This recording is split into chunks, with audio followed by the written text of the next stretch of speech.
We all do. All of us need a bye week. The double bye week was the greatest thing that happened in college football.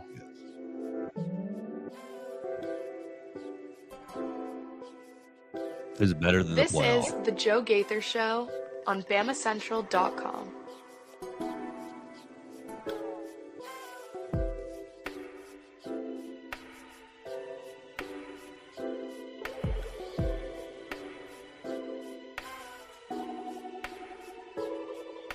Good morning, Tuscaloosa. Good morning, Tuscaloosa, Internet World, West Alabama. How we doing today on a Monday, a Victory Monday? It's the Joe Gaither Show on Bama Central, BamaCentral.com.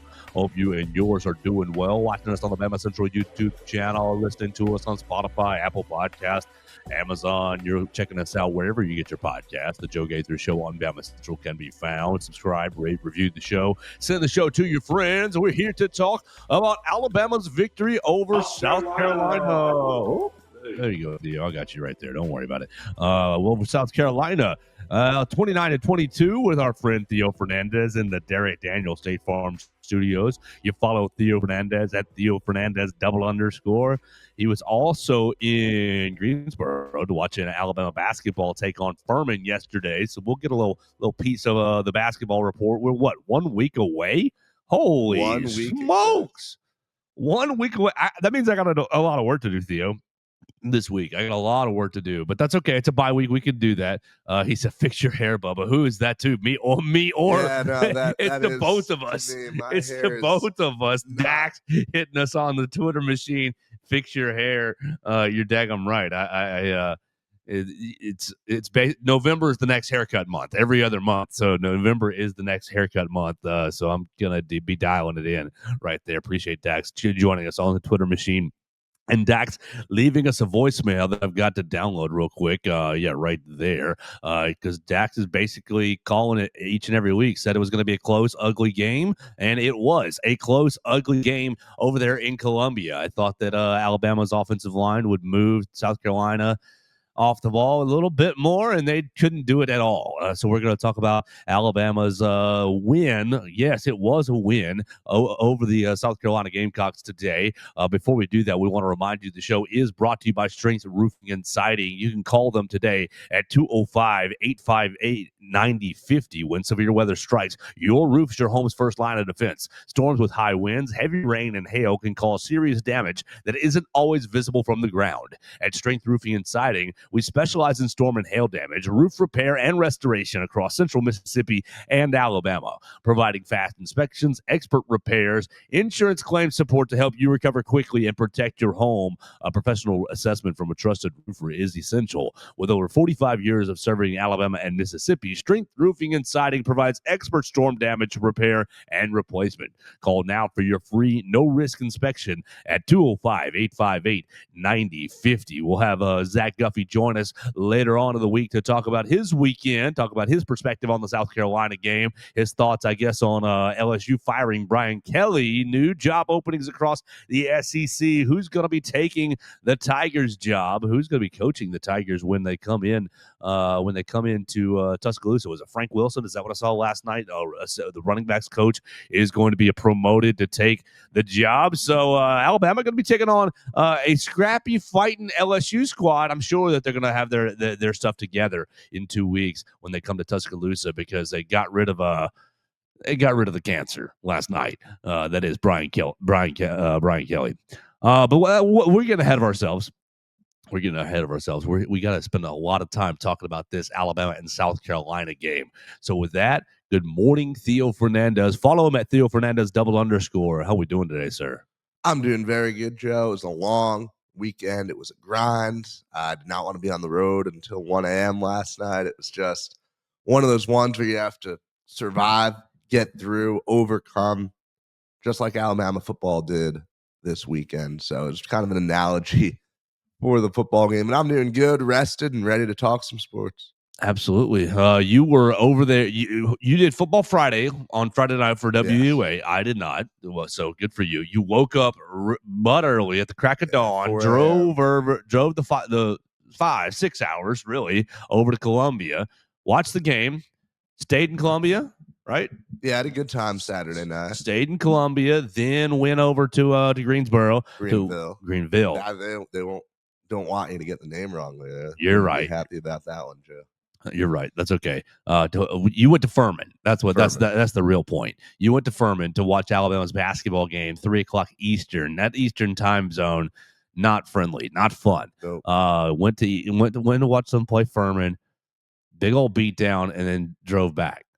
7 hours from Furman, I bet. It was 6 from Furman, so that wasn't as bad. It was just with how late, everything finished up after talking to Oates, after writing my story. But no, it was incredible. Furman, beautiful campus. Greenville, nice town. Timmons Arena, their new building, is phenomenal. It is one of the best mid-major atmospheres I've ever seen. Why don't you start us with basketball? Because I didn't watch a single bounce. All right, yeah, we'll talk basketball real quick. Alabama slow out of the gate, down 11-2.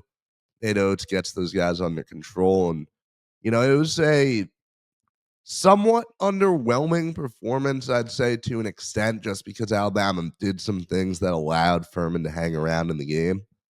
They were the guards, got to do a better job of hanging on to that ball. We had a lot of just unnecessary turnovers, the kind of stuff that makes you think some of these games early in the game, turnovers will probably be a catalyst for why Alabama loses. And some of these, Purdue's, especially like St. John's, they could force 25 turnovers realistically. Philon and Holloway both just struggled hanging on to the ball at times. Latrell Wrightsell back on the court was a beautiful sight to see. He went out, gave us 12 points. Not the best shooting day, but just aggressive. Like, he is the same player that he was in 2024. He was picking up guys full court defensively. He was fighting his way to the free throw line. The whole team did a great job. Going, I believe, 17 of 18 from the charity stripe in the second half. Just a gritty performance from the team, in a game where Furman was really within striking distance up until the final 6 minutes or so. So you can't really be that upset with Alabama's performance, in a preseason exhibition in a very hostile environment. Furman, the abbreviation is FU. So pregame, they had a whole FU chant, and it was pretty fun with it clearly being directed at the Alabama players. It was nice. It was a nice atmosphere, and tickets for that game were about $250. What? Yeah, because it was Furman's homecoming and the first game in this new arena, and Alabama coming. So if you were at that game, you had to be very, very passionate about it. 15 turnovers I'm seeing now for the Crimson Tide. That's not awful, but not good either. We want to keep that number basically 12 or fewer. We really want to keep it at 10 or fewer on the day. LeBaron, Aiden Holloway, and Latrell Wrightsell and Amari Allen all hitting double-digit scoring for the day. 3-point shooting, 9 of 26, 34%. That's okay. We want to get to about 40 would be better. 40 would be better. But not horrible. I mean, nice to see Aiden Holloway 4 of 9 after his first outing against Florida State. 4 of 9 from beyond the arc. Yeah, and he started 4 of 4 and then just went cold. He's such a streaky man. That's the thing that concerns, because he was lights out. He had 16 in the first half, ended with 18. Wow, such a streaky man. Philon was kind of the other way around. Philon was kind of just letting stuff run through Holloway in the first half, and then I think one of the coolest things to see in that game was just the way that, Holloway's cold, Philon just instantly flips that switch, and all of a sudden he's doing his usual things, running all over the court. Philon. Amari Allen really, really impressed me. Davion Hanna really impressed me. I haven't seen anyone post the clip, but he had a sick, chase down snatch block on Furman. Oates has talked so much about him being a superstar defensively, and he said best defensive player on the perimeter since Herb Jones. That might be true, man. This guy looks really legit. Amari Allen looks like someone who'll be a big-time player. A little underwhelmed by Noah Williamson. Considering this is the same type of mid-major opposition that he dominated against last year, he just, I think, still trying to find his place in the offense. Bull Bowen, I think he had the highest plus-minus of any player in that game. He was not the most active on the stat sheet, but his impact is undeniable out there. I think, out of him, Bristow, and Noah Williamson. Those three guys who all played pretty similar minutes. I think Bull Bowen will emerge as kind of probably playing a few more than those two guys. Yeah, between the three of them, Bobo and Williamson, that's 8 points, and Bristow is 2, so 10 points among the three of those guys. 10 points, but what about rebounding? 3 and 4, so that's 10 rebounds as well. 3, 6, and 10, 4. It's 10.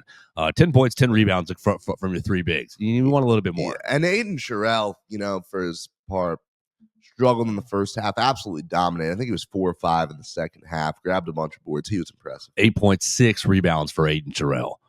So, all right, well, there you go. There's your second preseason game for Alabama basketball. They're going to be up in 1 week against North Dakota, right? North Dakota, but they had Trace Neagle staff who gave Alabama an absolute nightmare with the 40 points last year on the road. He's gone, but it's going to be great. It's going to be a fun one. It's going to be great. Alabama, everybody needs to get into Coleman Coliseum, get the basketball flow, move in a little bit, get in there. Because, look, don't let it surprise you that first Saturday when Alabama's playing St. John's. Like, actually start getting into basketball mode a little bit, be there on Monday, and be ready for this team. And, hey, with the way LSU's looked, Alabama St. John's is the biggest Crimson Tide event of the day now. I'm making that declaration. I don't know if you're going to top that. Top Alabama LSU with an interim head coach, a Hall of Fame head coach, a top 5 team in the most historic arena in sports. I mean, why aren't you going? I've been to New York. I've been there, done that. Going home. I've seen the Crimson Tide. It is the 1 week that my brother was off for school, so my parents are coming into town for the game. So I just. Okay. Everybody go. Everyone's going. All the Fernandez coming into Bryant-Denny Stadium. LSU. They're all a little upset. They're like, come on, we ended up. My dad called me on the way home, said he somehow ended up with the worst SEC home game. And no, that's not true. That's not true. I mean, what are you putting below it? A top 10 Vandy team, Tennessee. Yeah. Oklahoma, LSU. Like, LSU does apparently seem like the worst. But it's going to be at night, so it's going to be great. It's going to be awesome. Yeah, as far as the spectacle goes, I'm telling everyone, you're not going to be disappointed. No, you're not. And the Alabama fan base is not going to care that they just fired Brian Kelly. The venom is still going to be in that stadium. And you're going to be a week after this kind of putrid performance, let's be honest, this kind of putrid performance at South Carolina, the fan base is going to want to see a bit of a bounce back, a lot cleaner game against LSU. So there's going to be a lot of everybody on their pins and needles just a little bit. And it's LSU. It doesn't matter that they're not a number next to them. It doesn't matter that they just get blown out by Texas A&M. The talent is still on the roster, and they could jump up and bite you. You don't want that to happen. You've got a difficult month of November, despite recent results. Yes. Recent results being LSU losing big to A&M. Oklahoma was up on Ole Miss, choked it away. Auburn, yes, they won against they won against Arkansas. Maybe did they find a new quarterback? Did they find a real quarterback? Was it Ashton Daniels? I saw Daniels on the back. I think it is Ashton Daniels. Right. Number 2. So taking Jackson Arnold's job, like, they got themselves a win, and we know they're not going to be ranked. Auburn's not going to be ranked. You're going to be going on the road, right? Your unranked road opponents still seems like a little bit of a plague as you went on the road to South Carolina and played like absolute dog water offensively until the last little bits of the game. You played absolutely horrible offensively, pretty good defensively, I thought, for Alabama against South Carolina. Pretty good. I mean, you give up.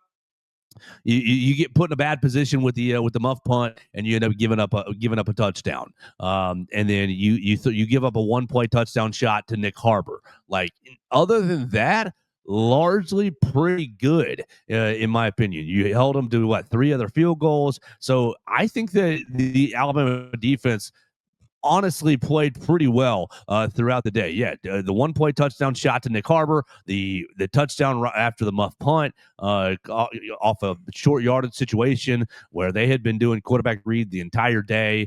giving it off to the running back. Well, he pulls it and pops it out for a touchdown run. Other than that, you forced two turnovers, one that you took back for another touchdown. So two back-to-back weeks, you've got pick sixes. This time, Deshaun Jones with the assist of Justin Jefferson, making sure he didn't fall. Justin Jefferson grabbed him as he's stumbling and keeps him on his feet. So he keeps him on his feet and basically escorts him to the end zone. And then at the end of the game, when the defense looks like they're absolutely dogged out, tired, they get the punt, they get the stop. Oh, you're right back on the field. Okay, you give up a touchdown right there, 30-yard little short drive. It took them 6 down plays for those 30 yards. So you're still grinding, still making it tough on South Carolina. And then the next drive, you are basically, hey, it's do or die. You need another stop. You need to keep them off the board. The offense just marched all the way down the field. If you can get another stop, the offense gets another shot at this. Oh, Deontay Lawson, senior leader, who up and down day for me, actually went in there, dug the ball out, got the stuff. I thought the defense really played with a lot of guts, a lot of heart, and should be commended. I saw a lot of people, Kane Womack, he's stuck. And I'm like, man, the defense is keeping you alive and keeping you in this game. So that's the good for me in this game.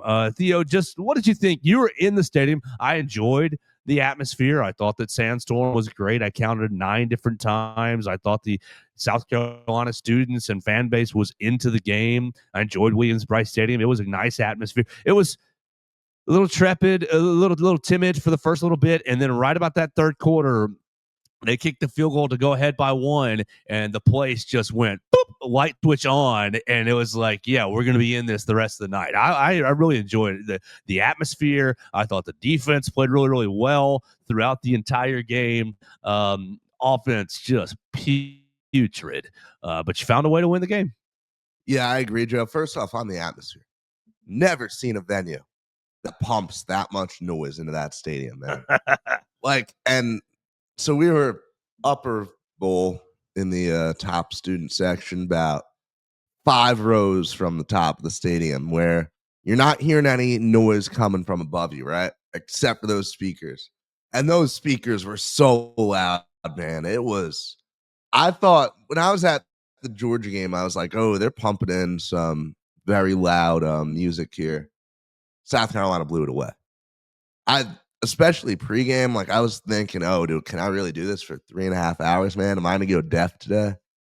And once the game started, it got a little better. Maybe I just got used to it. Probably should get my hearing checked. I've been talking very loudly the past couple days, but what? No, they were very, very loud, and I was impressed, especially considering that about 60% of their university is from the state of New Jersey. I was very blown away by how loud they were once that game became good. Because earlier in the game, I was noticing, okay, first down, second down, third down, they play your little rooster noises, and it just explodes. It starts going crazy, and yeah, here come the rooster. That was cool. Yeah, just all Alice in Chains. The cock jokes did not disappoint. I think that also. Oh, they made me so uncomfortable the whole day. They were just everything they did, man, was tied into it somehow. You see, they put up a promotion, Christmas gifts for the troops, right? What do you think they called it? Sacks for soldiers. It's terrible. Just everything, man. It was. This is why I can't take you seriously as an SEC program. Yeah, no, I've heard about Cocktober, but I did not know that it would be like that. It was a fun atmosphere, though. It really was, I'll say. Well, what did you think of the defense? Because I just outlined it. I thought that they played really well. You did give up a lot of yards. What was the final tally? I got 2-stat broadcast. I got basketball and football stat broadcast. Let's close the basketball stat broadcast. That'll confuse me. Gave up 111 yards on the ground, 333 yards on the day, 222 total. South Carolina was 6 of 17 on third down, so you got off the field pretty well, guys. 6 of 17 on third down. Now South Carolina was 2 of 2 on fourth down. They missed a field goal. They ended up kicking through. They ended up kicking 3 others. So you forced 4 field goals on the day. You got 2 turnovers. You ended up getting a handful of punts off. I thought the defense outside of tackling Lenora Sellers specifically, which I think you probably did about a C plus, a B minus, about a C plus job. Outside of tackling Lenora Sellers specifically, I thought the defense played pretty well. I was really impressed with Yanzi Pierre throughout the entire game. I thought Yanzi is a consistent source of pressure. Not very thrilled with the rest of the defensive linemen, to be honest. James Smith, you burned me on 2 different offsides calls. James, it's 3rd and 4 on the very first drive of the game. The very first drive of the game, you might get off the field, but you jump off sides, you give them a free play, they march down the field and they kick a field goal. Yeah. Like, you don't know what would have happened if he stays onside. Maybe they get the first down anyways and keep marching. It could have. But you gave him a free one. You gave him a freebie, and they didn't even have to, go through any stress on it, and they marched almost all the way down the field, end up kicking a field goal. You rose up in the red zone, and James Smith, you were a part of the stop in the red zone, yes, but and then late in the game, right before Deontay Lawson's forced fumble, it's James Smith jumping off sides on, I think it was a 2nd and long-ish. Hold on, let me get to it. It was because you're gonna have a fumble right here. Shotgun, yeah, right there. 2nd and 8. Oh, I had the other offsides right there. Oh, yeah. Offsides. Yeah, it's 2nd and 8. Yeah, it's 2nd and 8. This is the play right before Deontay Lawson rips the ball out. You're at 2nd and 8. You just had a 1 yard. You just stopped them for basically a 2-yard game. And instead of it being 2nd and 8, you gave them 2nd and 5, 2nd and 3. 5 minus 8 is 3, Joe. You gave them 2nd and 3, and you're looking at, oh my gosh, you got to get off the field here. And the defense rose up, but James Smith really, really disappointing to me in certain areas. Really high, really impressive in some other areas. What did you think of the defense? Just take me into some defensive thoughts that you had. Yeah, I thought your initial take was a little more positive than I was leaning. There were a lot of just moments, and again, part of this is being stuck in that stadium. And I did have a pretty good all 22 view, for all things considered. It was very similar to the press box. So I'm watching plays develop, all that, and it felt like FSU inside, just the vibe that I was getting from what I was seeing. But then as I did look at the numbers, watch the extended cut of the game back, I feel a little better than I initially did. I think that Yanzi was my biggest takeaway on the positives, like you said. I'm astounded by how well he has played, and I'm beyond excited to see him in a full-time starting role next year. I do think that Sellers is just an extremely frustrating player for any defense to go against. Yes. And I think we may have forgotten a little bit that, hey, this was a guy who people thought could be talked about as a first-round draft pick this year. This is a guy that people were talking about as one of the best QBs in the nation this year. Even though South Carolina hasn't had results go their way, I mean, this is a quarterback who was supposed to be a head scratcher, who was supposed to be a guy that you have to fully game plan around. So the fact that, oh, look how slippery he is, look at some of the plays he's able to make, it opens up so much for a defense to worry about. And I think I feel a little better about how the game went. You look at South Carolina, they rushed for 8 first downs in the game, just as many as they threw for, and seems pretty on brand for me with this offense, with Alabama having, some of its usual issues, some of the issues that it had earlier in the year. So I give the defense as a whole maybe a B minus. Whew. Tough grader. Tough grader. They kept you in it, Theo, when the offense was doing nothing. 3 straight 3 and outs to open the second half. Well, you went for it on 4th down, and you got stopped on that first drive. You go 7 plays, 19 yards. You get stopped on 4th down, and the defense goes right back out there. Then from there, you basically mitigated 4 drives where it was 3 plays, 7 plays. So 7, 10, 13, 16 plays offensively where the defense is getting thrown right back out there, right back out there, right back out there. It was a horrific day offensively, and the defense kept you in it. What do you give it? For the defense, Yeah. you don't get an A plus because you give up the bomb shot touchdown. You don't get you don't get an A plus for that. That's immediate negative marks. So that's where I start. The bomb shot touchdown to Nick Harbor after. I mean, sudden change. You give up fourth. It's you don't get it on fourth down. Defense gets thrown on the field. You're not ready either. To be honest with you, to open that second half. Bomb shot touchdown to Nick Harbor right past Xavier Brown. So let's just start at 100 and start marking you down. That's -3, -4 basically. So you're at about a 96. You do get a positive mark for your pick six. So you're probably back to about a 98. You probably mark him down about a 95. That's probably about a 5-point play. Giving up that Nick Harbor shot. PFF credits you with 16 missed tackles on the day.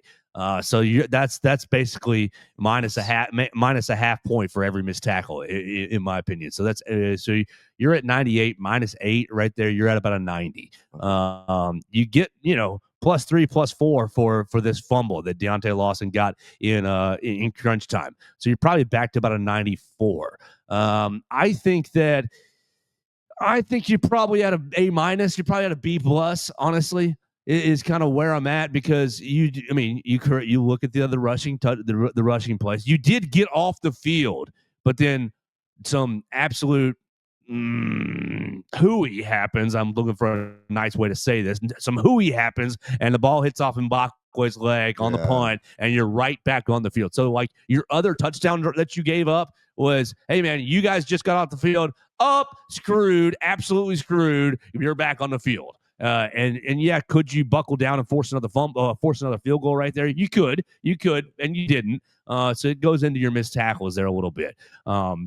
I thought that, as you said, Lenore Sellers, just an absolute beast, getting him to the floor, getting him to the ground. But I also thought Lenore Sellers, it just seems like he's not all the way dialed in still. He didn't in this game. Just seems, careless with the football. Did you hear his answer after the fumble, after the game? No, I did not. He says, I thought I was stopped for forward progress. I thought they would blow the whistle for forward progress. So I was reaching out to brace myself, and that's how I got the ball ripped out of me. What? That's exactly what Jalen Hurts did in the Giants game. Y'all got screwed. Yes, we did. The officiating in this league, in both leagues, is just disgustingly bad. And I'm not going to sit here and talk about rigged this, rigged that, but it makes it look very rigged when offensive pass interferences are happening on key third downs and not getting called, and the team that was a 6.5-point favorite that Las Vegas got all of their money put on this past week with the Baltimore Ravens. Like, it just makes it look shady. And same thing. I'm sure everybody was betting on the Eagles after losing to the Giants 2 weeks ago. Forward progress is stopped for Jalen Hurts. That wasn't a fumble. It was a fumble. Thibodeau ripped that ball out and stole it from Jalen Hurts. Like, sorry. The officiating is horrific. You jump off sides on Sunday Night Football, it doesn't matter because it's the Green Bay Packers, and it just doesn't matter. Like, the officiating is horrible. Jalen Mbakwe, should that have been illegal? Should that have been a touch for the punt return and give the ball to South Carolina? Probably not. He's getting pushed in the back. You're getting blocked into the football. That's inadvertent touching. The ball is dead right there. It's Alabama's ball. It's all just so selective, man. That's the point. That's the problem, is that the inconsistency is so high that the people who sit there and say the game is rigged against us, whether it's Alabama gets all the calls or whether it's Alabama always gets screwed. Like, you can look at the touchdown that Lenore Sellers ran opposite way of you, right? You were on the opposite side of us, but it ended up being a field goal. Yeah, right? no, I know exactly which one. It ended up being kind of a chip shot field goal. He runs towards the press box side in a very athletic play that their offensive lineman gets called for holding. I was in the press box saying that's holding, like right then and there. But Shane Beamer's in the after the game going, well, it looks like an NBA flop. It looked like he flopped. I don't know. Well, they had set the precedent that was holding earlier in the game on Jam Miller's 31-yard rush. Like, you have the inconsistencies are maddening. The judgment calls, we can't figure out what is real and what. It just drives me. The officiating absolutely at every level drives me nuts. So you go online and, well, Alabama gets all the calls. Well, Alabama paid the refs. No, they didn't pay the refs. The refs are just that bad. It's just it's maddening to me to watch a game get officiated. And I got a buddy who says, oh, that's probably due to the instant replay over the course of the last 15, 20 years. Because I remember when they put instant replay into the game, and it's like the officials are missing more calls because they're leaning on instant replay, and you go into instant replay, and it's just a cycle of incompetency. Well, get a sky judge. Get a sky judge and say, hey, man, that wasn't holding. That was holding. Oh, that was offensive pass interference. That was defensive. Like, just get somebody in there to watch the replay. You missed that call. You got it right. Keep going forward. Officiating drives me crazy. And you can do it in a way. I'm going to continue this. Yeah, go ahead, please. You can do it in a way that doesn't mean we have to pause the game every 7 minutes to go spend 5 minutes looking at a monitor. That's why the sky judge is an absolute necessity. The fact that someone can be there. Oh, I'm watching this. I have 3 people in this room with me. We just looked at 7 different angles. Okay. The ref takes a second to pause it, and then 30 seconds later, we've made our decision. We've sent it down to the ref. Call made. Game continues. You can even, throw those angles up on the TV broadcast of the fans. But why does the actual game official need to be the one to walk out, why does he need to look on the tablet, make that decision when it could be so easily done by a conference official or by just put it in the anyone. radio ear holding on 72. Yes. Not holding it. Pick up that flag. You missed it. So easy.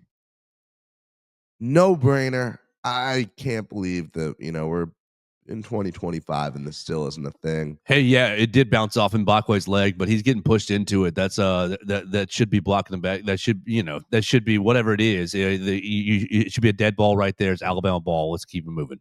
Such an easy decision to make. Such an easy thing to implement. My man Cornelius Billups chiming in. There were so many missed holding calls on South Carolina. One South Carolina offensive lineman literally reached out and grabbed a defensive lineman from behind after getting beat. Just nuts. And so here we are on a Monday, here we are on a Sunday, and here we part of me thinks that the incompetence is a feature, not a flaw to these leagues, because it makes us sit here and spend 5-10 minutes talking about it on a talk show instead of the actual game. And you go back to the Auburn Georgia game, and people are talking about that game the entire week. And so you've got a game dominating the online discourse for the next 5 days, because 2 fan bases both feel like they got screwed, and both fan bases feel like, well, of course the SEC prefers Georgia over Alabama or over Auburn, or the SEC office is in Birmingham, so they hate us. Part of me thinks that it's a feature, not a flaw. And I'm like, this is not a good feature. If it is, you've got to start holding these officials more accountable, and you've got to figure out ways to get it right more often than not, because we can all see it. Now, I hate playing still screenshot game after the games.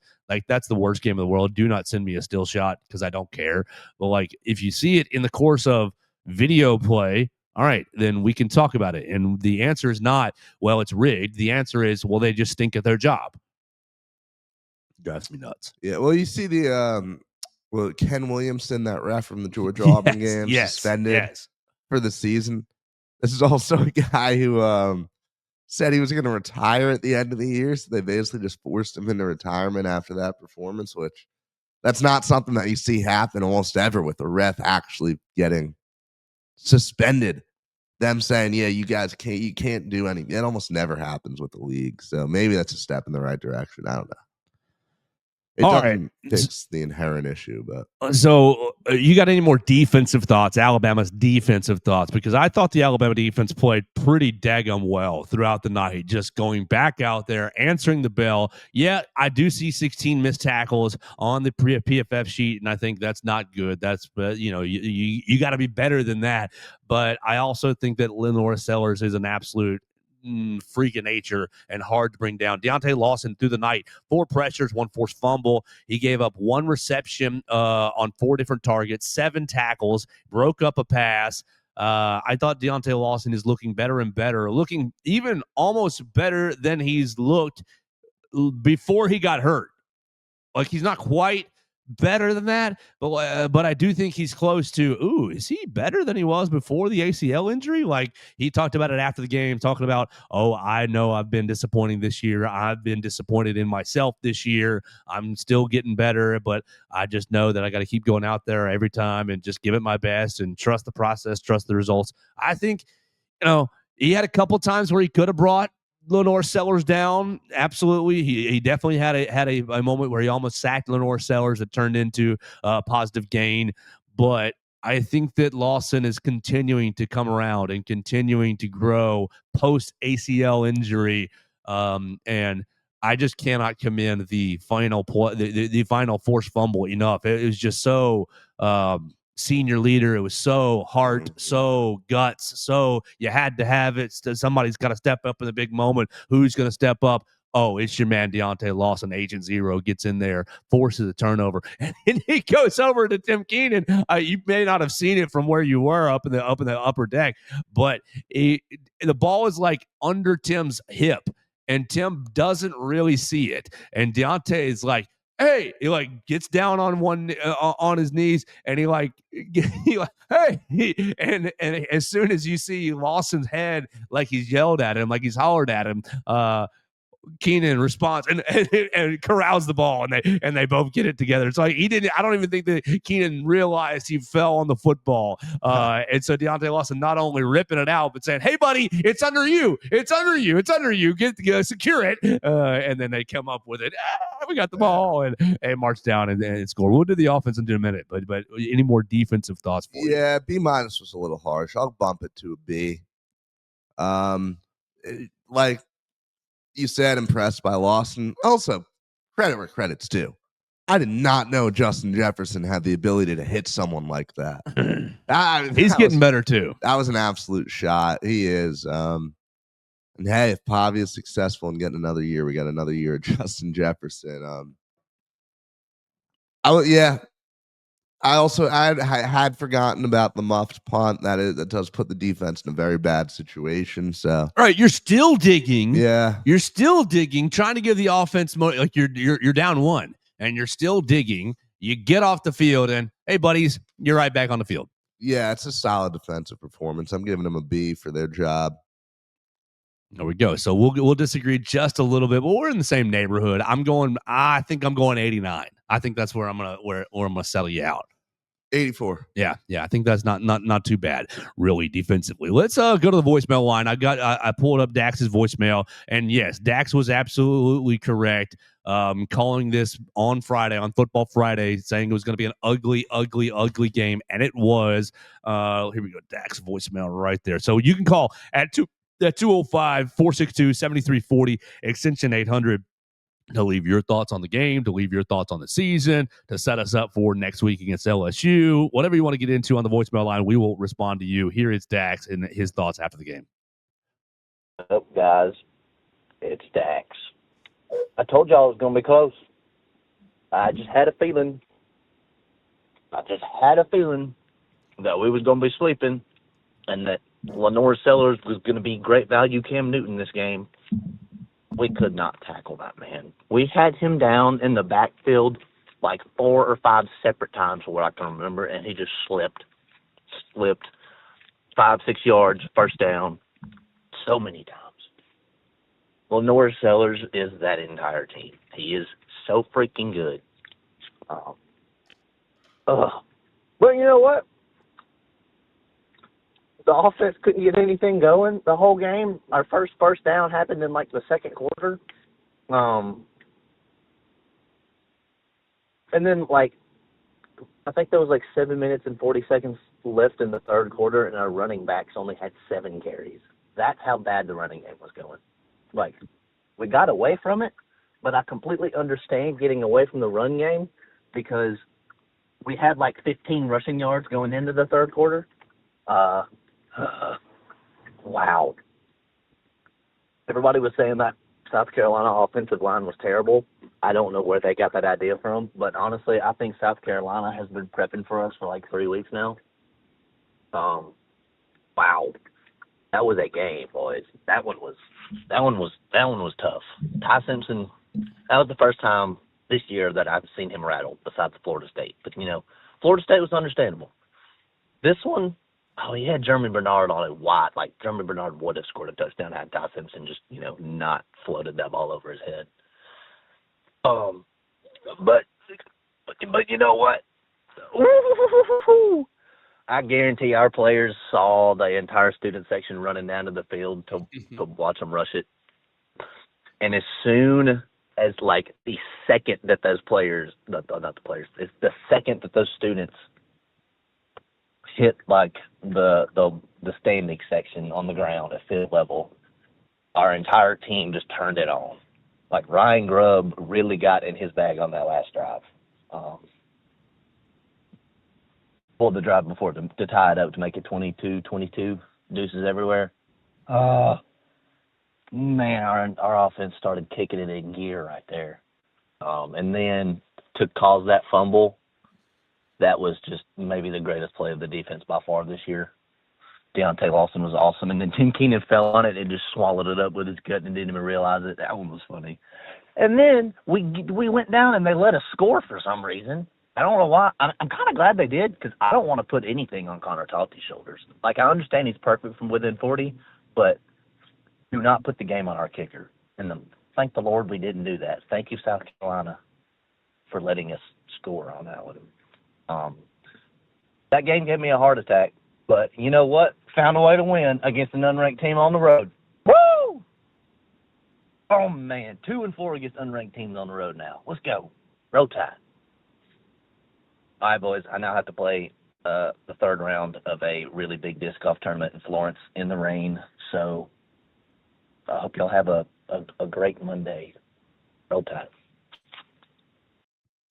Roll Tide. Dax joining us on the voicemail line. I hope you did really well on your disc golf tournament. He texted me midday yesterday, and Theo, I was like, after we drove back, I was like half asleep the rest of the day. And he's like, yeah, y'all need to start listening to me. And he's right. We need to give him some more credit. The only thing that on his voicemail that I disagree with is the only one thing. It was his take of, I think they were prepping for us for the last 3 weeks. They didn't just not prep for LSU and just not prep for Oklahoma. But I do think that the offensive linemen that they got back 2 offensive linemen into the lineup. They're still missing. They were still missing one that got hurt in the Missouri game. Is probably going to be out the rest of the year. But the 2 offensive linemen that they got back healthy definitely made their offensive line look a good deal better. You still got some pressure on Lenore Sellers. You just really struggled bringing them down. And I think that, honestly, I think Mike Shula called a pretty good game. I thought Mike Shula moved the offensive line, moved the pocket a little bit, didn't ask Sellers to do too many difficult things over the middle and do too many difficult things passing the football. I thought Mike Shula called a pretty good game. Let's take you to the off the field subject that he brought up, the fans moving down. Did you see that from where you were? Oh, hold on. There we go. Try it again. Brief technical issue. Yeah, no, we saw it as soon as I joked at the start of the fourth. I was like, these guys are going to get in position to rush, and sure enough, as the quarter unfolds, you see them get into position. Alabama's getting down the field. They might get stopped short of the goal line, and you see just everyone swarmed. And could you imagine? You're a South Carolina fan. You're in like the third row. You're just getting absolutely squished by everyone. Everyone's ready for the greatest field rush like of your college experience. And then you got to watch that fumble. You got to watch that game get blown as you're getting crushed by bodies everywhere. Not only that, but go 3 minutes earlier. You're watching Alabama, who hasn't had an offensive drive the entire game. Yeah, the entire game. I mean, your end of half touchdown was a nice little drive. But you've gone, 2 hours of real time, 2 hours of your life watching this offense go. Really terrible end of half sequence where you ended up with nothing. Oh, you turned it over on downs. You went punt, punt, punt. And so you're feeling good. You're up 15-14. Then you're up 22-14. You're feeling really good. And you will have to watch Alabama's offense march to you 14 plays, 80 yards in 7.5 minutes, where they really didn't stop you that way. I mean, South Carolina's defense really, right, as Dak said, Ryan Grubb was in his bag, really kind of moving the ball well. And not only that, your touchdown pass was really a beautiful play. Jeremy Bernard getting into the backfield, then leaking out of the backfield on kind of the pseudo mesh concept going through the traffic. And then not only that, you need a 2-point play. You're sitting there, everybody yelling at you, and we're going to get lined up. And then we're going to shift. It's Daniel Hill's now going to take the snap, and Ty Simpson. It was like you asked Madden or something. You went to the trick play section of the playbook and you just rolled one out, and so boom, it's a tie game. And you're like, okay, there's still 2 minutes left. We can go down there, and as we kick a game-winning field goal, we'll go rush the field. Yeah, rip it out. Rip it out, and then Alabama's offense goes right down and has another trick play where Jeremy Bernard takes the snap off the right side, and you score the game-winning touchdown right there in their faces. Yeah, that had to be awesome for those players down there to get to. Silence a fan base that really was so annoying, so loud during the game. Did a very good job of USC, USC, USC. Dude, I got one of those towels. Did you? Yeah, I got one of them as well. Yeah. So I'll be using that towel is going to go in my bathroom. That'll be great. I got a Mizzou towel too. So man, you're just collecting. That's right. All right, so let's go ahead. More quick note, just along those lines. Like, dude, Sandstorm, though, it did a great job of inspiring them. Like, it was impressive the way they all rallied and synced up the towel, up, down, up, down. It's one of the cooler things I've seen a stadium do. Yeah. I think outside of the war chant, it is the most impressive, just stadium thing that I've seen a school do. Well, I thought it was awesome how it provided connectivity from the South Carolina score through the commercial break, through the kickoff to South Carolina's defenses on the field, and we're rah, rah, rah, rah, because it started off, and you know how it starts, really low, and then it is going, and everybody's just jumping up and down. The kickoff happens, and they're still jumping up and down, defense on the field, we're ready to go. And so, instead of what happens at Alabama, where the fan base doesn't get on their feet until it's 3rd and 10, the fan base was on their feet on 1st and 10, and it's like, we're going to affect this drive, USC, and they really did. Even more so, if it goes to commercial break, right? Brian Denny, I'm included in this. Oh, sure. Where you sit down. It's natural. And, I'll be one of the first people to get up, and I'll get up with 40 seconds left until we get back from commercial break. When it goes to, let's say it goes to commercial before a big 3rd down, right? And Brian Denny. Yeah, right. The noise isn't all the way up because they don't do a good enough job in the stadium of getting everyone rallied early enough. Right. It's they've broken the huddle and now they're walking to the line and I should stand up and go. Oh no, they're able to fully, they're in the huddle, the opposing team, without any real distraction. And you make it a little tough on them when they're at the line, but no, South Carolina absolutely blew Alabama away in that regard. Absolutely. So let's take a small break, and we'll tell everybody about strength roofing and siding. Then we'll move to the offensive side, and I think we need to give a special teams hero Really an underrated special teams hero. Here in just a minute on the Joe Gaither Show on Bama Central. We are live in the Derek Daniels State Farm Studios. We want to let you guys all know that you can call Derek for your insurance needs at 205-758-3391. Home, life, auto insurance needs. He can take care of you. You need a local agent who knows your name, who knows your problem, who knows where to send your problem. If you've got an auto issue, he can take care of you. Call him at 205-758-3391.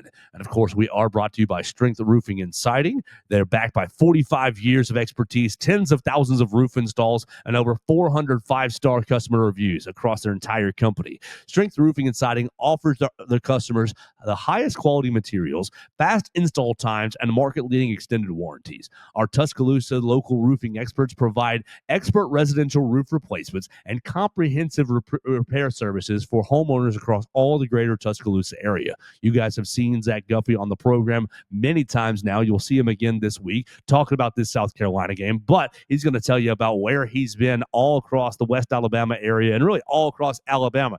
He's helping people with their metal roofs, with their shingle roofs. He's inspecting their roofs and telling them, nah, you're good. You don't need anything. Or he's telling them exactly what you do need, either a total roof replacement or just a small repair. You can call Zach Guffey today at 205-858-9050. Strength Roofing and Siding. They'll come out to your home, give you a free roof inspection, and let you know what you need. Give you peace of mind for this winter season. I know you all enjoyed the rain this past Sunday, yesterday, and it's still a little bit overcast here on a Monday. I love the rainy season, but it's better when you have that peace of mind and you know nothing's going to happen to your roof. You don't have any leaks in your house. Call Strength Roofing and Siding at 205-858-9050.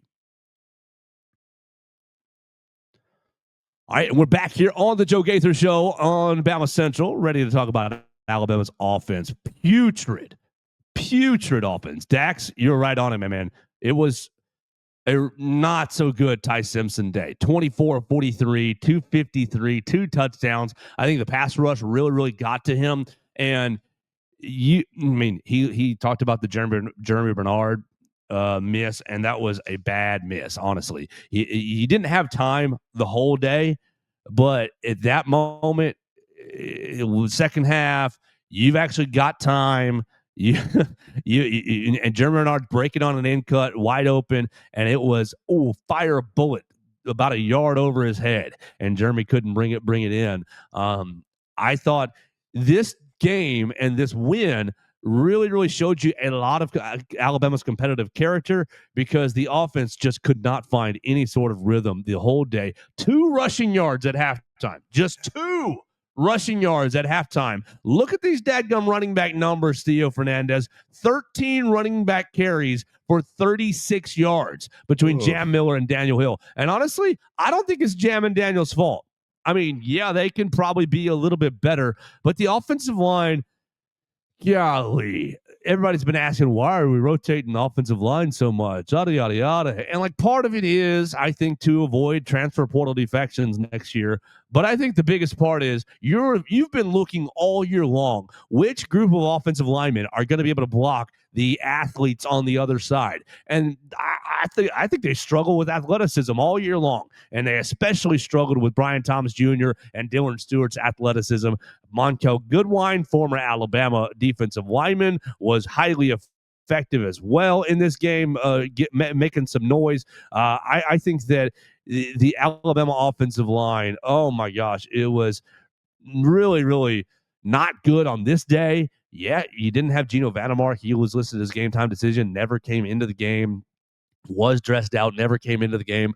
I haven't thought that Geno Vandermark is the missing key. I think Jaden Roberts played fine. Jaden Roberts played all the snaps at right guard this past week.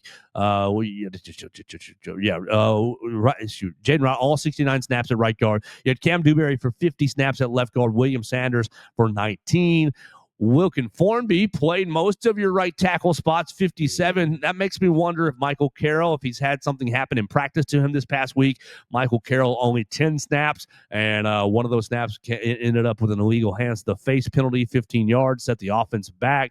Really just horrible on the offensive line. I thought Caden Proctor played pretty horrible as well.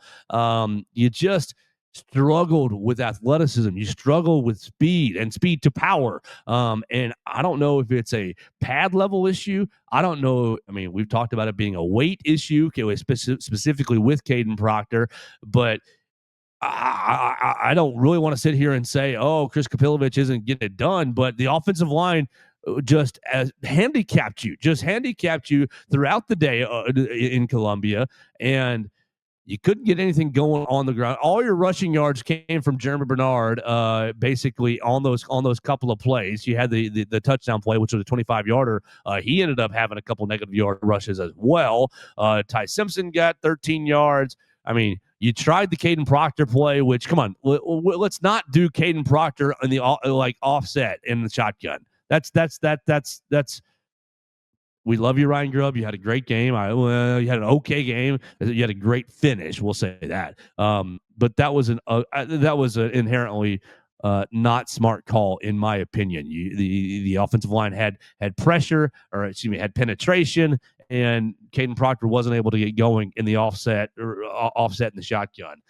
So he was tackled for 0 yards. And I know you want to get him a touchdown, but can we refocus the whole offensive line into, hey, we're blocking. We have to block. We have to deal with penetration. We have to deal with pressure. We've got to open up holes for the running backs. I mean, the running back issue is horrific. Last week on the show, we decided that Alabama was rushing for 111 yards against Power 4 opponents. 72 this week after 2 yards in the first half. So you did get some yards in the second half. A lot of it was creativity, but just you're getting nothing from a run game. And so you're putting everything on Ty Simpson. Oh, it's 3rd and 8. Oh, it's 3rd and 10. It's 3rd and 11. It's 3rd and 7.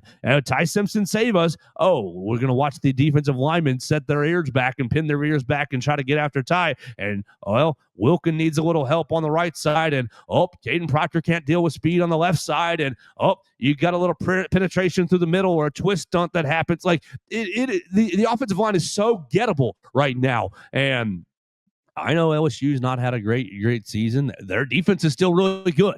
I know Oklahoma lost this past week. Their defensive line is still really good. Auburn's defensive line is really good. So you're going to have 3 really challenging defensive fronts to face over the next month. I don't know what it is, but you got to figure it out. I'm going to take it to Chicago just a little bit here.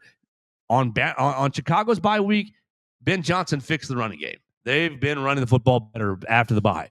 Whatever happens this week, guys, Chris Kapilovic, Ryan Grubb, Kalen DeBoer, you've got to figure out the offensive line. You have to, because it is putting a huge strain on Ty Simpson. It's putting a huge strain on the wide receiver room. The wide receiver room that's beat to hell. Isaiah Horton gets hurt in the first half and doesn't really play in the second half. Ryan Williams has been battling small nagging injuries throughout the whole year. Lozier Brooks didn't even make the trip, either sick or an ankle issue or a thigh bruise. He's dealing with some sort of something. Thankfully, it's not major. But the wide receiver room is beat to hell. Derek Meadows goes down for 2 weeks. Like you take your pick of the wide receiver room. Somebody's dealing with something, and so you're putting a huge strain. I mean, your tight end group. Danny Lewis can't stay on the field. Josh Cuevas, I like you, but outside of him, what do you have? You have a lot of potential in Caleb Edwards, who dropped a critical pass against South Carolina. Like your pass catching unit is really, really strained right now. And Ty Simpson, you're talking Theismann, and he's going to be like you put all the weight on him on Saturday night because you cannot run the football at all. And so what do? Let's see what AK Deer's got. Let's see what Kevin Riley's got. Let's see pick your running back roulette. It doesn't matter if you cannot open up any sort of holes. You're not getting to drive off the line. You're not getting any sort of drive off the line. And so your down blocks aren't moving anyone. Your down blocks are getting stalemated. So whoever's pulling has to run the hump, and they're running the hump into the backfield. And ultimately the play is ending up in the running back's lap. And it's Jam Miller. Can you break 3 tackles before you get to the line of scrimmage? It's not Jam Miller's fault. It's not Daniel Hill's fault. It's not Richard Young's fault. It's not AK Deer or Kevin Riley's fault. The offensive line is junking everything up, cannot deal with athleticism, cannot deal with penetration, cannot deal with any sort of just alterations that happen when plays actually, when the other side gets to have a say in the play. Well, I'm sure they look great in practice against the scout team, who is given 80% effort and letting them drive you off the football. But like when the other side has a chance to have a say in the play, which you're seeing in these power forward opponents, like, hey, we're trying to, we're on scholarship too.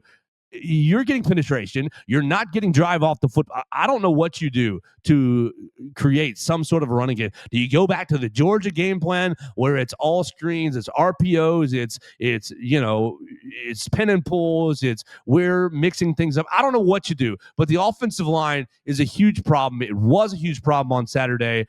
The offense as a whole was junked up because the offensive line could not run the ball and thus could not pass protect. And then Ty Simpson, hey, save us. Well, sometimes he can't. Now, he did ultimately pulled it through, and great job. I think that he's a really high-quality college quarterback and going to be a high NFL draft pick and going to make a team pretty happy, probably. But is he the greatest quarterback we've ever seen?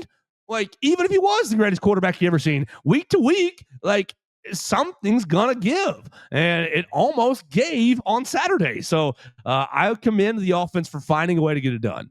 I commend Ryan Grubb for finding a way to get it done. You're down 8. It's 10 minutes left in the game, and it's basically do or die. You've got to go get points of some kind, and really, ideally, you've got to get a touchdown and make a 2-point conversion.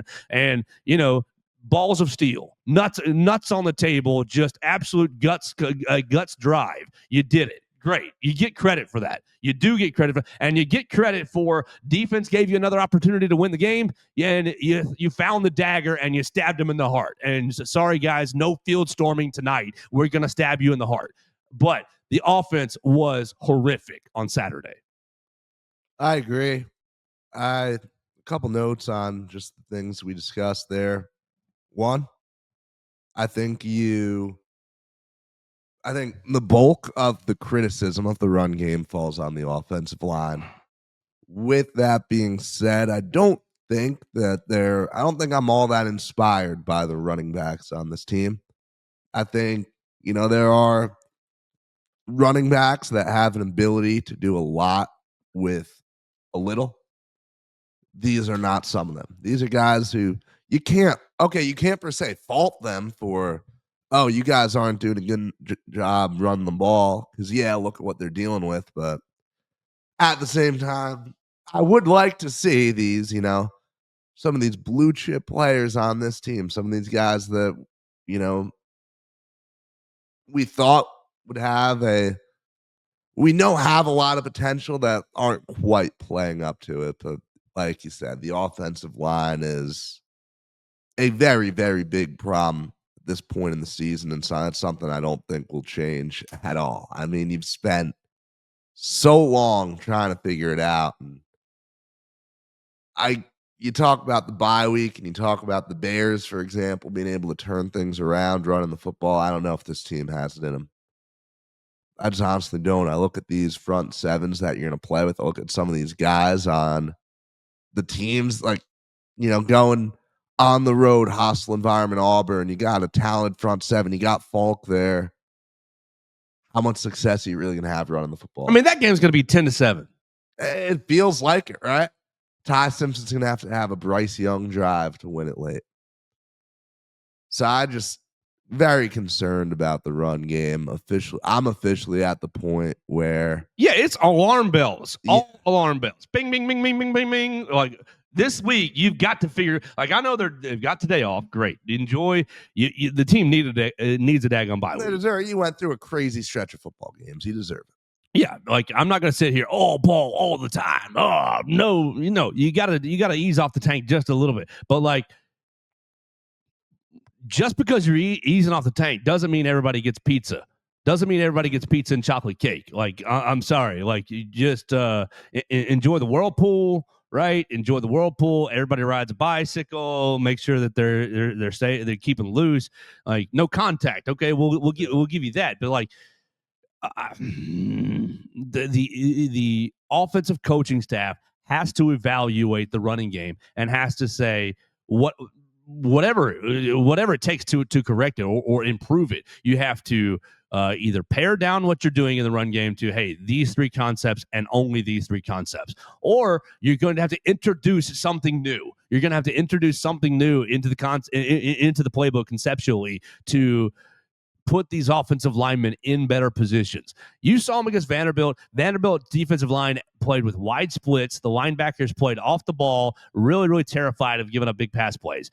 I don't know how terrified you are of giving up big pass plays right now because of Alabama's inability to throw the football down the field. And I don't think it's I think it's a little bit of a Ty Simpson accuracy issue. I think it's a little bit of a wide receiver and Ty Simpson not always on the same page on the deep balls as far as timing goes.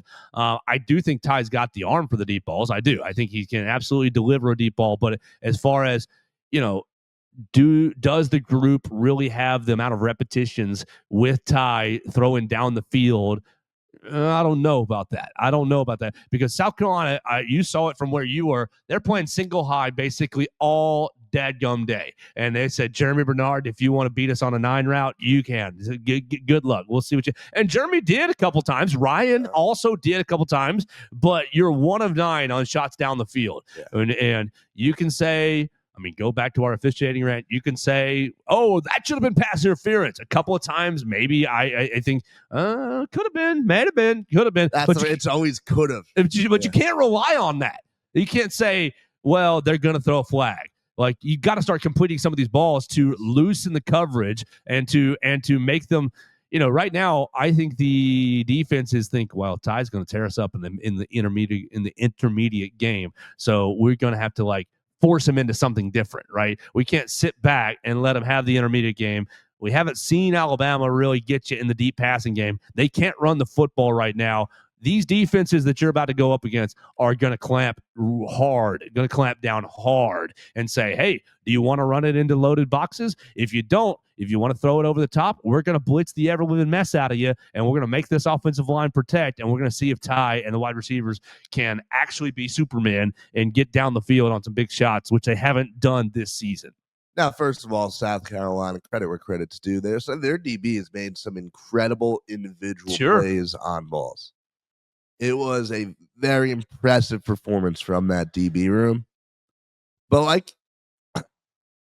I don't want to knock the passing game too much because you do look at the situation you were put in. Look at Lazir Brooks. I mean, if you talk about how valuable a guy is for your team, this speaks volumes, I think, that, the gap between him and the guys behind him in the depth chart really is that big.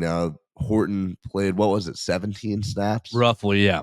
Not a lot. Got hurt. Get a target, even when he was out there, wasn't really doing much. It was, didn't have a lot to work with there. You didn't have as much as you should, but at the end of the day, I'm looking at the number right now. Bernard, 14 targets, 5 catches. There's no way to sugarcoat that. It's not good. And some of it's on Ty and some of it's on Jeremy, but and this is just, I don't know. I feel like this is a performance that could be concerning, but I also just look at it as on the road, rough environment. You've done so much incredible things offensively. You're beat down. You're going into a bye week. You're injured. I'm just don't see all that much cause for real concern out of the passing game. I think I have pretty strong level of confidence in you rest, you get healthy, you introduce some new things during the bye weekend. You pick up right where you left off against LSU. I think that's where I'm at as far as the passing game goes. The running game's a whole other animal. I also want one quick other note on something you said earlier. Please correct me, disagree with me, whatever you like, man. I don't think we're allowed to be critical of the Caden Proctor shotgun run.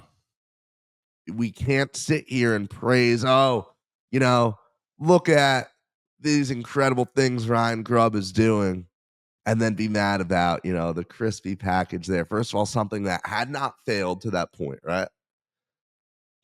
Second of all, if we're going to talk about, oh, look at these, why are we doing this? It's a dumb decision. It's not really all that smart of a decision to give the ball a shotgun snap to your receiver and have him run away from the center of the field when you could have very well been setting up a field goal. Like, that's a recipe for disaster. You set Connor Talty up with a 44-yard kick from the right hash. Like, I think objectively the smart move is, run this thing up the middle, make it 40 yards up the center. Even the 2-point conversion, like, that is a freaky thing to run on a play. Here's my issue with the Proctor play against those other in juxtaposition with those other two. Let's see it. Just put him in the Wildcat. Just snap it straight to him. Just snap it straight to him, because you don't. He has his lateral ability from I'm offset in the shotgun. I'm taking a handoff. Just either put him in the eye, put him in the pistol, put him or give him in the Wildcat, put him right behind Ty, let him go straight forward. It's the sidestep and move, like you don't have the 360 pounds of momentum going forward to the offensive line in that instance. Now, Wilkin got blown up on the play. I think it was Wilkin, maybe it was Olas who gets subbed in, gets blown up on the play. But, like, I don't have an issue with using the crispy package. I don't have an issue with, hey, maybe even we're going to throw him the ball out on the side. Mm-hmm. But, like, it's the positioning of Proctor on that play makes it seem like no. And, like, when he's in that play, the only other, when he's in that play, everybody thinks he's getting the ball. Yeah. Right? He's offset. He's getting the ball. You could have faked it and run a real play. That might have been awesome. Love to see that. Right. Because as soon as Olas comes in, as soon as Jackson Lloyd or whoever else comes in, right? They had Olas and William Sanders on the left side there. And as soon as they come in and Caden doesn't move out, everybody's alarm bells go off. Oh, crispy package. Caden get the ball. If he's getting the ball, fine. Just get him downhill. Get him going downhill. This lateral mess of, hey, we're going lateral first before we're picking whatever lane, like, that's just not going to work, I don't think. Go ahead. But the other play is just balls on the table, really. No, I agree. I would love to see some more, crispy decoys.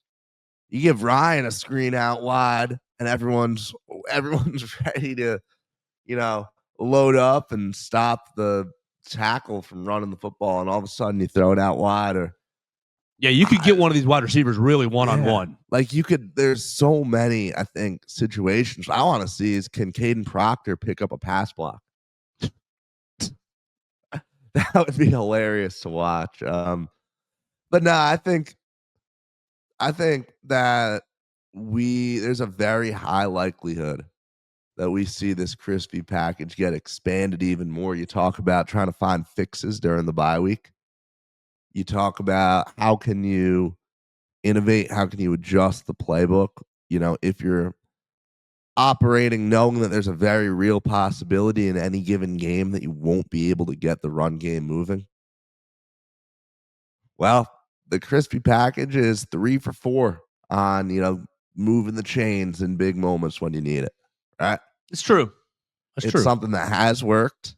It's something that you can't overuse. I loved him in the offset fullback position against Vanderbilt. Loved one of my favorite. It's incredible.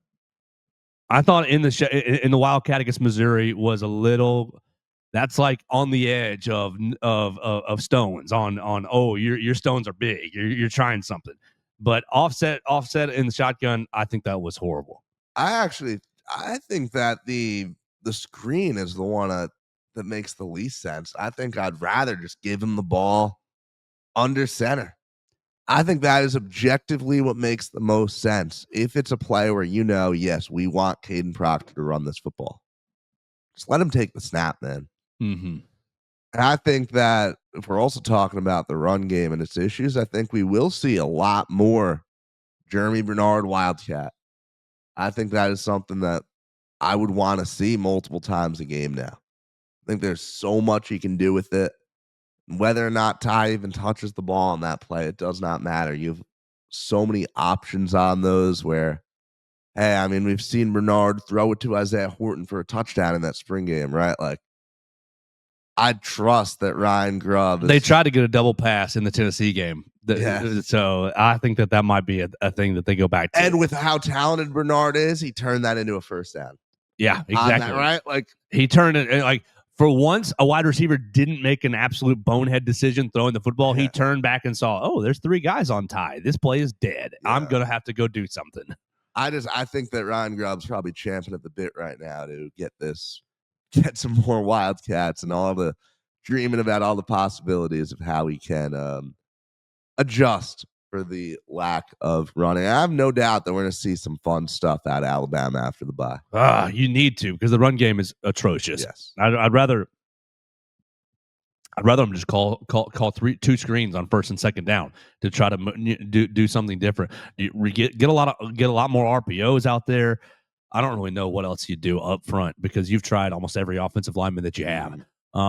Let's go back to Dax's voicemail where he talked about Shane Beamer letting them score on the Jeremy Bernard play, and that's a weird thought in some ways, but it made sense because he said he corrected himself. Shane Beamer addressed it twice in his post-game press conference.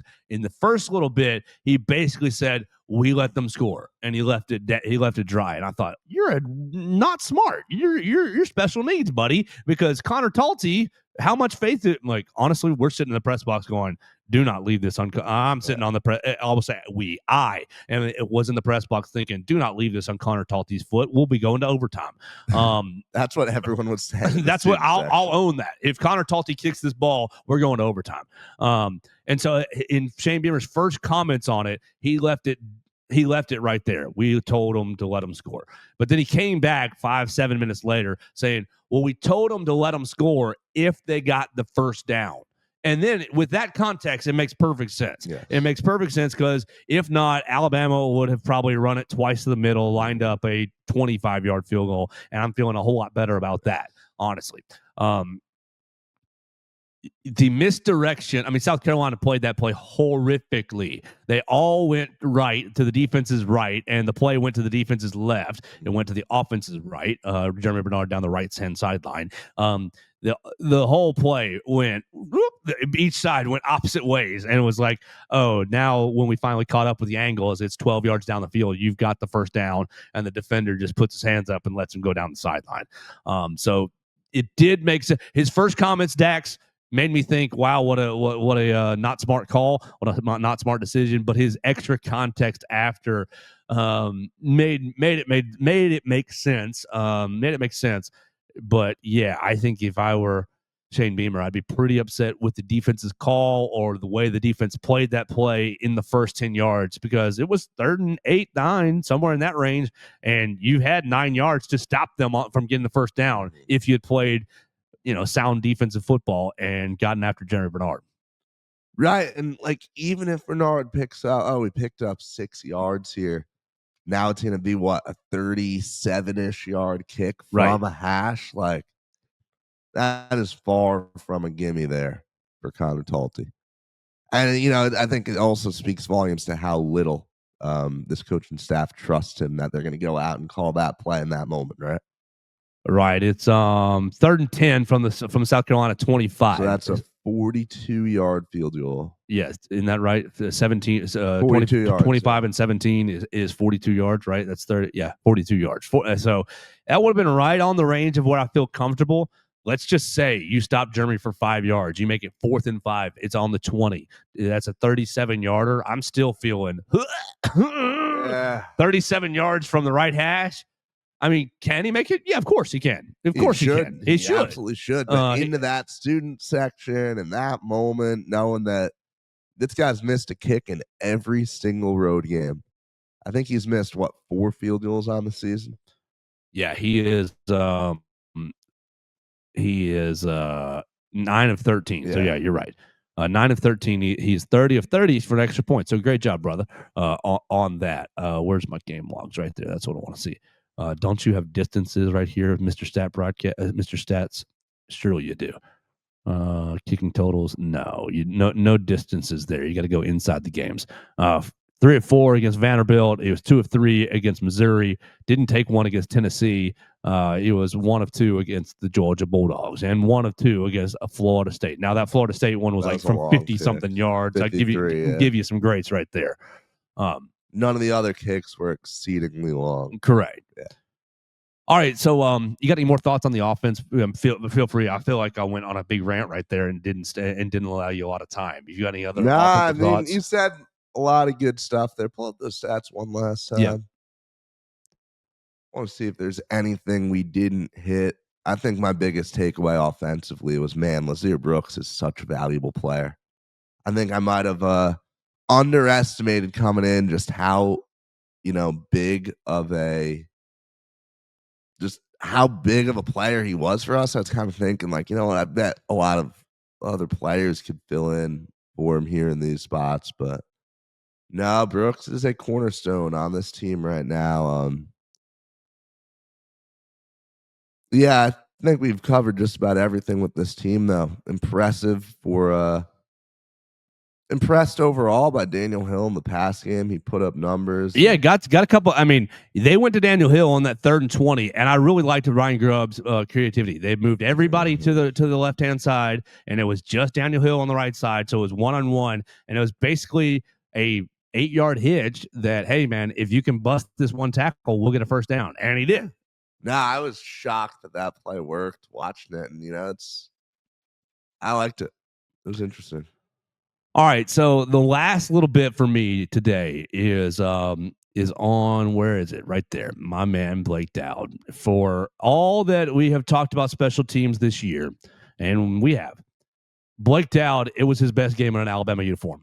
5 punts, averaged 55 yards a punt, long of 60, down 3 inside the 20-yard line. 3 of his 5 punts got down inside the South Carolina 20-yard line.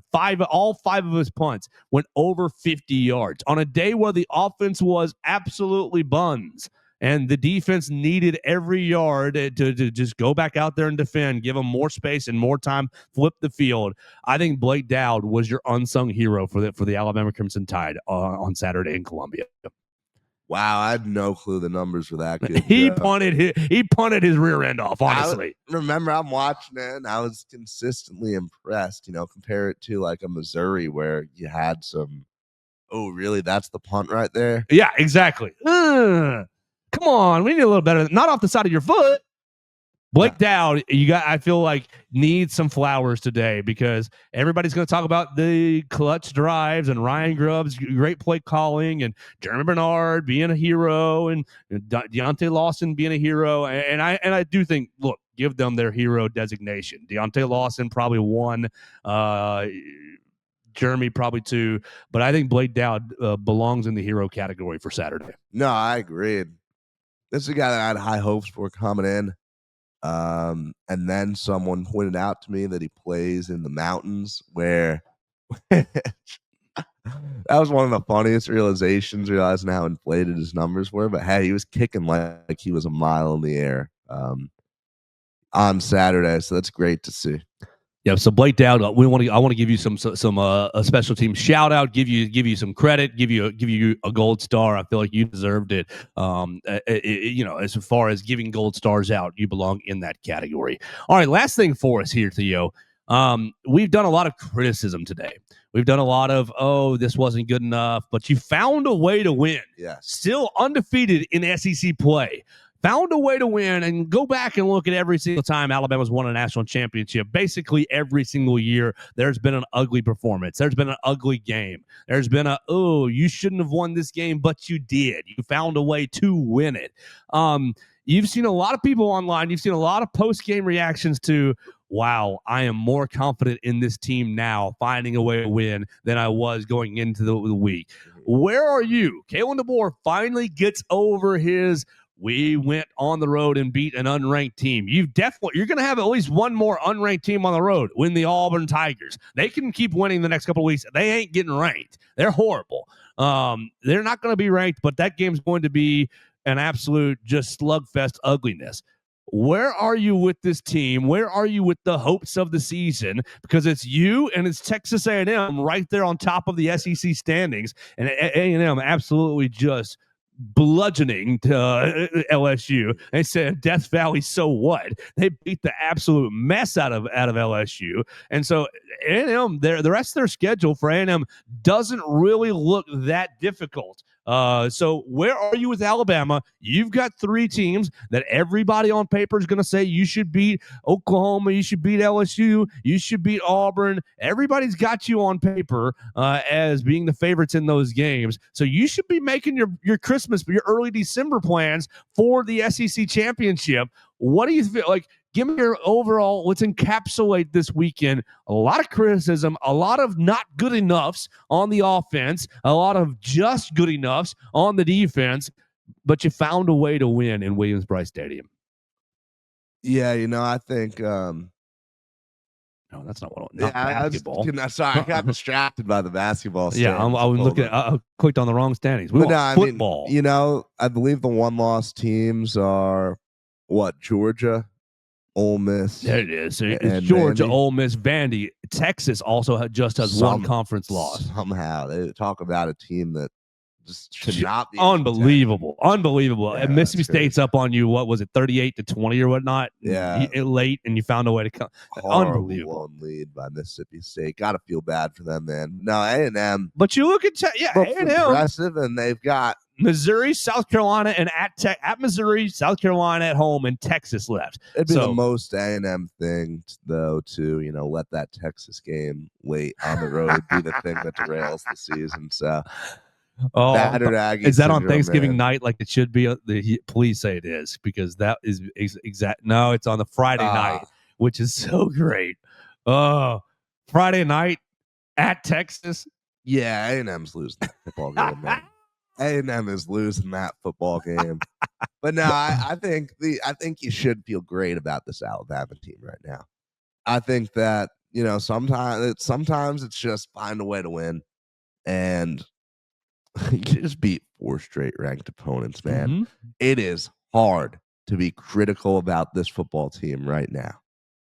You have 4 signature wins over teams that are all competing for a college football playoff spot right now. Maybe not Mizzou with their injury, which was unfortunate. But now the Vanderbilt Commodores are a legitimate threat. Let's go Doors, which I love. I absolutely love.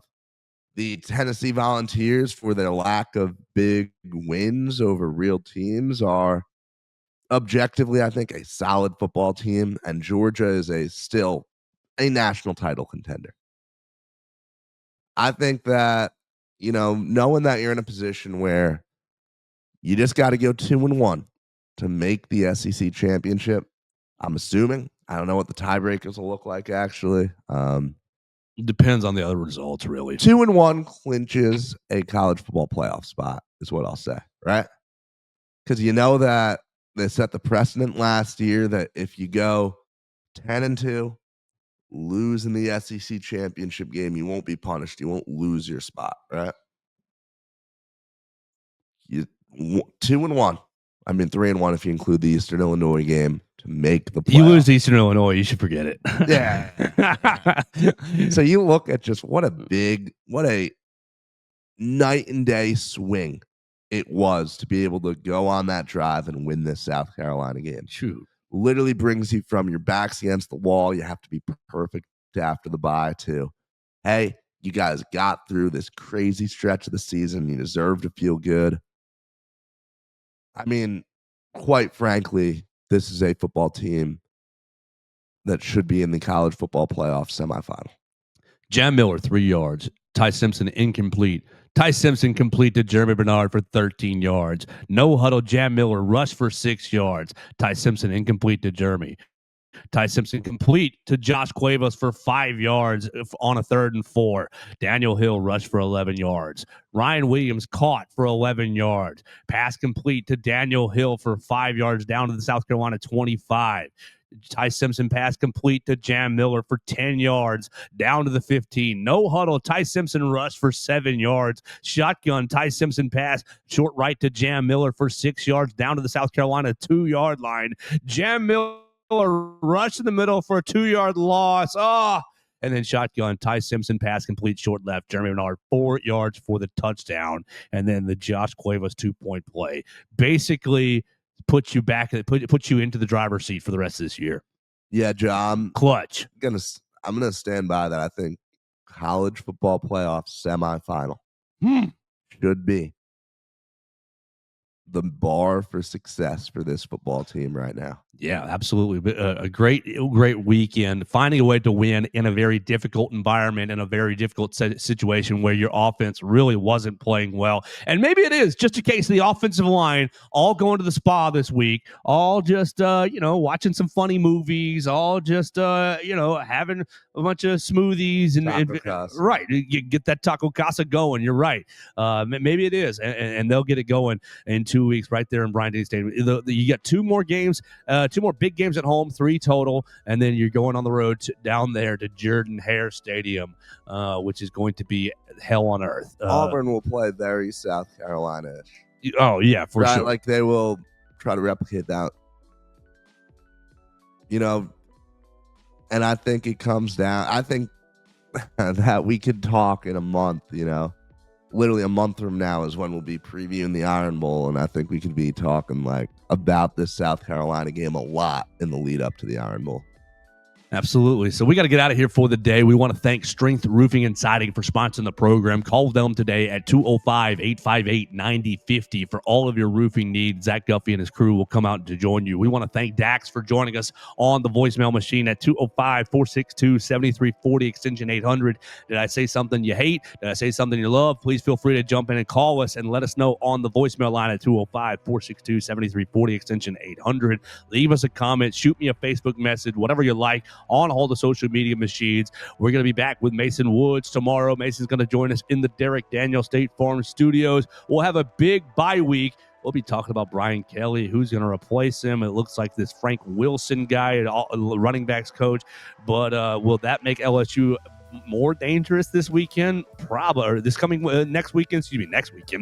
Probably. We're gonna have a huge bye week right here on the Joe Gaither Show. We appreciate it. We'll have a player availability on Thursday, so no press conferences today. If you're looking for it on the Alabama Central YouTube channel, that's why we started a little late today. That's why we went a little long today, because there's going to be no press conferences today in the Malmore Athletic Facility. There will be no player availability on Tuesday. We'll be back with player availability on Thursday on the Bama Central YouTube channel. We're going to be getting you ready for basketball 1 week away. I guess I got to get it in the recording studio and sing a little math teacher. He's a math teacher. I'm excited to hear we'll that, see that next Monday on the program, and we're going to have a lot of fun the rest of the week right here on the Joe Gaither Show on Bama Central, BamaCentral.com. Thanks for joining us on today's edition of the Joe Gaither Show on Bama Central. Keep up with Joe on all his social media pages at Joe Gaither6. Subscribe, rate, and review the show on Spotify and Apple Podcasts, and be sure to read us daily at BamaCentral.com.